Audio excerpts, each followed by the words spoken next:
I'm a Georgia Bulldog till I die. Red and black running deep inside. Got that pride, you can see it in my eyes. Stand tall, yeah, we barking through the night. G-A, that's right. Welcome back to the Doghouse YouTube gang. Now, before we get into the video, y'all must hit that like button, man. We had a long, stressful night watching them Georgia Bulldogs lose to Alabama once again. I mean, we talked about it in the live. We talked about it in the chat that, you know, the story of this game was just the defense just didn't play hard. My story of this game is Kirby Smart is consistently getting out-coached. Every time we play Alabama, no matter who's the coach, no matter what quarterback they have, we find a way to lose the game. Alabama scored, popped it off. They scored 7 points in the first quarter. Turned around, scored 17 in the second. We turned around and scored 14. All right, so our defense was looking horrible. Even though we scored 14 points, our defense was looking horrible. We came back, second half. Alabama scored no points in the second half. We scored 7 points in the third quarter. Nothing after that. Alabama wins. All right? I'm going to take my time through this one. I ain't even going to overreact. All right? So Ty Simpson had 276 passing yards. He went 24 for 38 attempts, 2 touchdowns. Gunnar Stockton, 130 passing yards. He went 13 for 20 attempts, 1 touchdown. All right, so this is my thing, right? So I said in my live that I was going to get on Kirby Smart because I just have to. I have to get to this point because my thing is I am tired of just blaming players. I am tired of just blaming the defense or the offense. And yeah, in the second half, they slacked up. You know what I mean? After they scored in the third quarter, they did slack up and they didn't score any more points, not even a field goal. You know what I mean? But at this point, man, I got to start looking at coaching. You know, I'm not saying that Kirby Smart, hold your horses. I'm not saying that Kirby Smart is a bad coach. I'm not saying that he's trash. I'm not saying that he can't coach.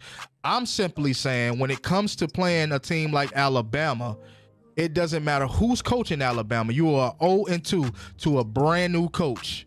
You know what I mean? You only beat Nick Saban once, you know, and you're 0-2 to a brand new coach, right? And what more can I say? It can't just be the defense. It can't just be the offense. If you are able, my thing is, if you were able to come back in the second half and make the right adjustments, change what the defense did in the first half, then that's coaching, right? That means that's coaching. That means what you did nothing right in the first half. If you were able to come back and change that in the second, then that means that why wasn't you doing it in the first? That's my thing. Yeah, it's sad to me that people can kind of like, you know, brush that off and say, oh, it wasn't Kirby Smart. Yeah, it was also Kirby Smart. It was everybody, right? Everybody.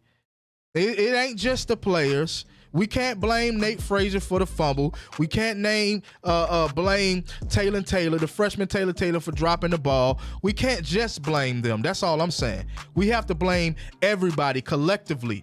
And Kirby Smart is at the top of my list just due to the fact that we can't seem to find a way to beat this team. We can't find a way to beat this team. It's not Nick Saban. He's gone. Nick Saban is gone. What is it, Kirby? What is it? Now, I'm sure that Kirby is going to come in the press conference and, you know, try to explain what it is. At the end of the day, you got out-coached. At the end of the day, you got out-coached. You had ample enough time to change up what you needed to do to win this game, but you did not do it. This is not a Mike Bobo situation. Is every single play call gonna be good? No. But this is not a Mike Bobo situation. I mean, it's a everybody situation collectively, yes. But I gotta have Kirby Smart at the top of the list. Bring your ass here, boy. What is your problem? What is your problem, bro? You come back, like I said, you come back second half, we see the adjustments. Why couldn't you do that in the first half? You, Glenn Schumann, why couldn't y'all team up, get it together in the first half? You get torched by Alabama offense. I mean, you get a pass, you get a pass, he get a pass, he get a pass. Ty Simpson is torching the defense. Every catch is a wide open catch. I don't get it. Ellis Robinson, you get a thumbs down for this game. A complete thumbs down. Nothing more. You caused us this game. You caused us the game also, right? That's why I say it's everybody, right? But the main guy in charge is my main target. Because no matter what type of team we have, we still find a way to lose it. And this is the best coach in college football. This is what we've been hearing, right? For a long time, the best coach in college football. Now, am I saying that he's a bad coach? Like I said before, no, I'm not saying that. All I say is the guy finds a way to lose every single time, and the Georgia fan base is sick and tired of it. The Georgia fan base is sick and tired of it. We sick and tired of all of the excuses that the fan base use, and they don't point out the main target, Kirby Smart.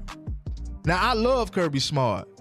I love Kirby Smart. I love what he's done and what he's built at Georgia. But it's got to show up not only with every other team in the SEC, but it's got to show up against Alabama also. So this is a more aggressive video because I felt the need to keep it a buck and keep it honest. The only place where you're going to get it. You know, shout out to the Dogs because they did try to grind it out in the second half. Obviously, we do have what it takes because it showed up during the second half, but we just couldn't get it done, like always. Not really pissed off, more disappointed. You know, I don't know what else to say. It is what it is. The first half was just terrible. It was horrible. The offense did very well in the first half. But the defense was just, you know, I mean, everybody and their mama could go out there and get open.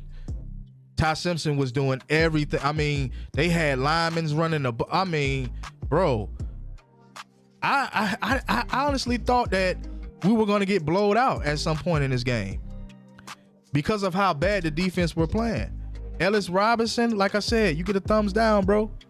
Like, we got to find somebody else, you know, to rotate him in and out with. Like, I don't know, man. I don't know if I want to see any more of Ellis Robinson, bro. Like, I'm just not sure. Now, we got a lot of football left, y'all. Don't get me wrong. We got a lot of football left. It ain't over. Trust that it ain't over. But we have some teams ahead of us, too. We got teams like Mississippi State. We got teams like Ole Miss, which had a great game against LSU at home and won it. So, and LSU looked pretty good also.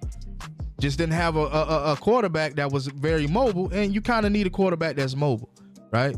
Speaking of mobile, we were expecting Gunnar Stockton to be a little mobile. I think he made some good throws. He made some meaningful throws. I'll give him that. But I think he needs to be a lot more mobile when you coming into defenses like Alabama. You can't sit in the pocket. We can't be continuously trying to establish him as a quarterback. Not the whole game. We can do it at some point, you know, but you have to, if you see an opening, take it. That's how he did at, what was the school he went to? And down in Tiger? That's how he did there.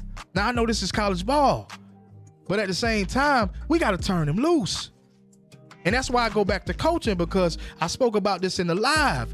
Didn't plan for this video to be that long, but I spoke about this in the live. Why you think Carson left and said that he started loving football more when he transferred to Miami?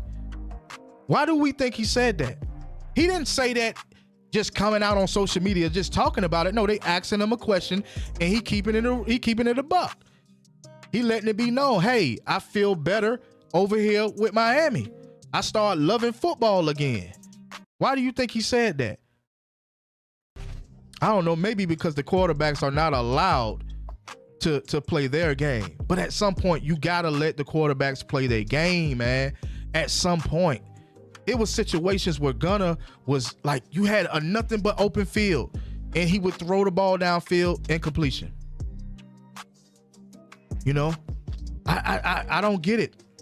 That's why I said that's where it comes back to coaching at, man. Like, it's something going on, bro. It's something going on. We cannot seem to, you know, just the quarterback game period at Georgia is always mediocre. Now, like I said, Gunner made some meaningful plays. I like that he was poised. I like that he was confident. Shout out. I got to give a shout out to Chauncey Bowens. I got to give a shout out to Josh McCray. They played hard. That's all we saw, because we only had 130 yards of passing. So we saw how our running backs are tough. We saw how our running backs can be explosive. But outside of that, I don't know, Georgia fans. I don't know. So, like I said, I can't question just the players no more. Everybody is on my list of questioning. Everybody. But, hey, man, it is what it is. We live to fight another day. We took a loss to a team that we always take a loss to. It is what it is, man. Y'all stay tuned next weekend. We'll be right back at it next weekend, going live, watching them dogs. Look like we got Kentucky next weekend, 12 o'clock game, ABC. You know, 3-1. Kentucky look like they just got beat by Carolina. They always play us tough, but hopefully, you know, we can kind of like redeem ourselves with this Kentucky game. We shall drop out of the top 10, I think. Anyway, I'm sorry for going off topic, y'all. Anyway, man, y'all stay tuned for more from the Doghouse, man. Like I said, stay tuned next weekend. We will be live once again next weekend. I'm not sure what all games I want to watch next weekend, but you can definitely be sure that we'll be watching that Georgia and Kentucky game.